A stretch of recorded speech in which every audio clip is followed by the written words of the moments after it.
പ്രധാനപ്പെട്ട ഒരു വാർത്തയിലേക്കാണ്. Vice chancellor നിയമനത്തിൽ സർക്കാരിന് തിരിച്ചടി. സാങ്കേതിക ഡിജിറ്റൽ സർവകലാശാലകളിലെ VC-മാരുടെ നിയമനം സംബന്ധിച്ച് സ്റ്റേ ചെയ്യണമെന്ന സർക്കാരിൻ്റെ ആവശ്യം തള്ളി.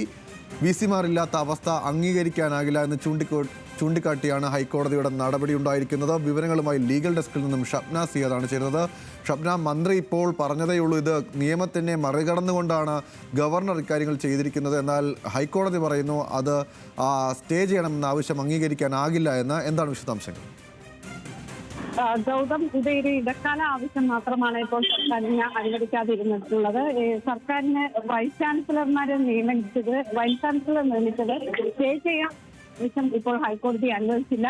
എങ്കിലും ഈ ഹർജി പിന്നീട് കോടതി കേൾക്കുകയും ചെയ്യും. ഇപ്പോൾ ജസ്റ്റിസ് സിയാദുർ റഹ്മാൻ വ്യക്തമാക്കിയിട്ടുള്ളത് വൈസ് ചാൻസലർമാർ ഇല്ലാത്ത അവസ്ഥ യൂണിവേഴ്സിറ്റികളിൽ അനുവദിക്കാനാവില്ല. അതുകൊണ്ട് ഇപ്പോൾ നടന്നിട്ടുള്ള നിയമനം സ്റ്റേ ചെയ്യാൻ ആവില്ല എന്നാണ്. പക്ഷേ ഈ ഹർജിയിൽ വിശദമായ വാദം പിന്നീട് കേൾക്കുകയും ചെയ്യും.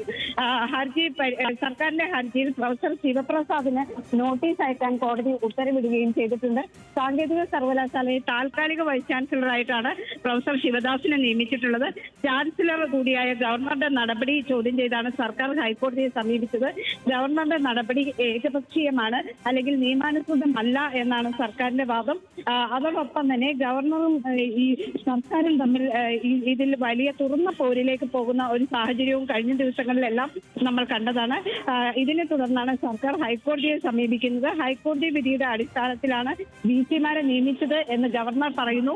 എന്നാൽ സർക്കാർ അതിൽ ഉന്നയിക്കുന്ന ഏറ്റവും പ്രധാനപ്പെട്ട വാദം ഗവർണർ നിയമാനുസൃതമല്ല ഇത്തരം നിയമനങ്ങൾ നടത്തിയിട്ടുള്ളത്.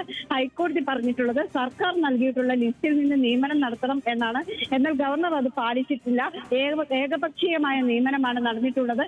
അതുകൊണ്ട് ഈ നിയമനം റദ്ദാക്കണം എന്ന ആവശ്യമായിരുന്നു ഈ ഹർജിയിൽ ഉന്നയിച്ചിട്ടുള്ളത്. അതോടൊപ്പം തന്നെ ഇടക്കാല ആവശ്യമായിട്ടാണ് ഇതിൽ ഈ നിയമനം സ്റ്റേ ചെയ്യണം എന്നാവശ്യപ്പെട്ടത്. എന്നാൽ സ്റ്റേ ചെയ്യാൻ ഹൈക്കോടതി വിസമ്മതിച്ചിരിക്കുന്നു. ലീഗൽ ഡെസ്കിൽ നിന്നും ഷബ്ന സിയാദാണ് സുപ്രധാനമായ വിവരങ്ങൾ, കോടതിയുടെ നിരീക്ഷണങ്ങൾ പങ്കുവച്ചിരിക്കുന്നത്. VC നിയമനത്തിലുള്ള സ്റ്റേ തൽക്കാലം അനുവദിച്ചിട്ടില്ല. അത് VC-മാരില്ലാത്ത സാഹചര്യം തുടരാനാകില്ലെന്നാണ് ഹൈക്കോടതിയുടെ നിരീക്ഷണമുള്ളത്.